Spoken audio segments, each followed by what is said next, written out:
বন্ধুরা, শুভ মনসা পুজো। আজকে 17ই আগস্ট, শ্রাবণ মাসের আজকের শেষ। আজকের মনসা পুজো আপনারা সবাই জানেন। আর বারুইপুরে আমার মামার বাড়ির একটি মনসা পুজো, বহু পুরনো। এই পুজোটার সাথে আমার মায়ের অনেক কিছু পুরনো অনেক স্মৃতি আছে, যাক সেইগুলো হয়তো নাই বললাম। তবে একটা ছোট্টর ওপর বলি, এই পুজোটার সাথে এইখানে একটা কানেক্ট আছে। এই দিনটা এলে জানি না কেন মার কথা মনে পড়ে। যাই হোক, মার কথা সবসময় মনে পড়ে, কিন্তু এই দিনটা ওই জন্য প্রত্যেক বছর যতই কাজ থাক যাই থাক, একটা দিন মায়ের জন্য আমরা এখানে আসার চেষ্টা করি। আজকের ছেলে স্কুলও কামাই হয়েছে, আমাদের দোকানও বন্ধ। যাব বারুইপুর মায়ের কাছে, আজকে সারাটা দিন থাকবো, পুজোটা দেখবো, রাত্রিবেলা আবার বাড়ি ফিরবো। তা ব্লগটা আজকে খুব ছোটোর ভেতরেই হবে। আমরা ওই নেপালগঞ্জের ভেতর থেকে যে রাস্তাটা আছে, কুলপি রোড যেটা বলে, সেটা দিয়ে যাচ্ছি। রাস্তা দেখুন খুব সুন্দর, অনেক দিন পর ড্রাইভ করছি। আর ওখানে পৌঁছবো, পুজোর কি ব্যবস্থা হচ্ছে না হচ্ছে, পুজোর সমস্ত কিছুই আপনাদের সাথে শেয়ার করব। বন্ধুরা, আমরা বারুইপুর ঢুকে গেছি।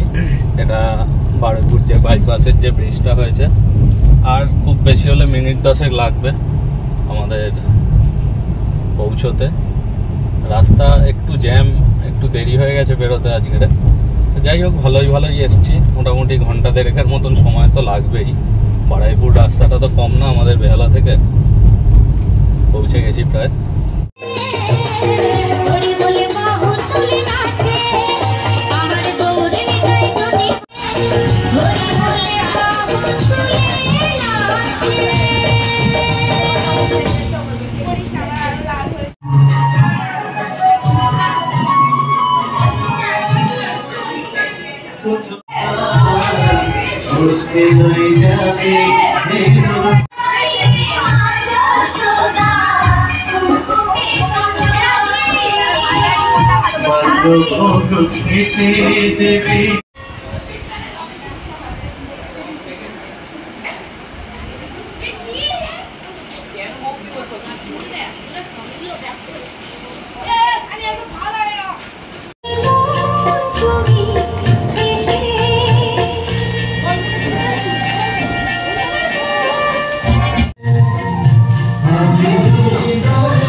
যত ভোগ হবে এই পানের মধ্যে সুপারি দিয়ে দিয়ে খিলি করে আর দিতে হবে।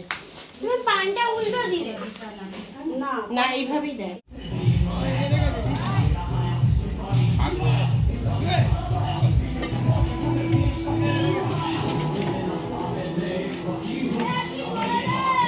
यही सवारी मैंने ही सवारी जिम्मेदारी सपों से भरा है पूरा ये समुंदर पीठ।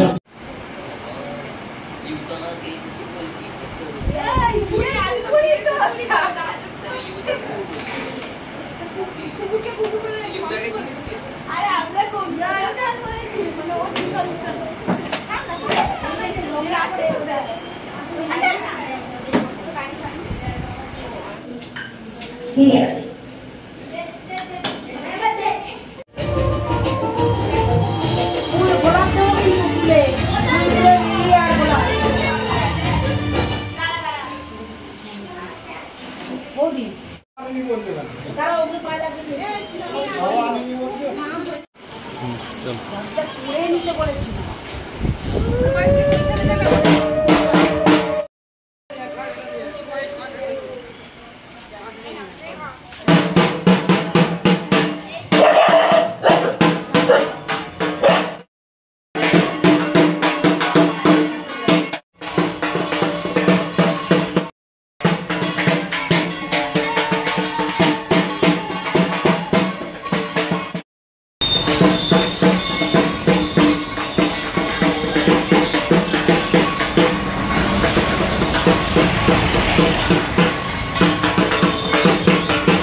ঘটের জল তুলে নিয়ে আমরা আবার মন্দিরের দিকে আস্তে আস্তে করে এগোলাম। আস্তে আস্তে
সারাদিনটা মায়ের নামে বেশ ভালোই কাটলো। আমরা রাত 10:30 পৌনে 11টার সময় বারুইপুর থেকে বাড়ির উদ্দেশ্যে বেরিয়ে পড়লাম।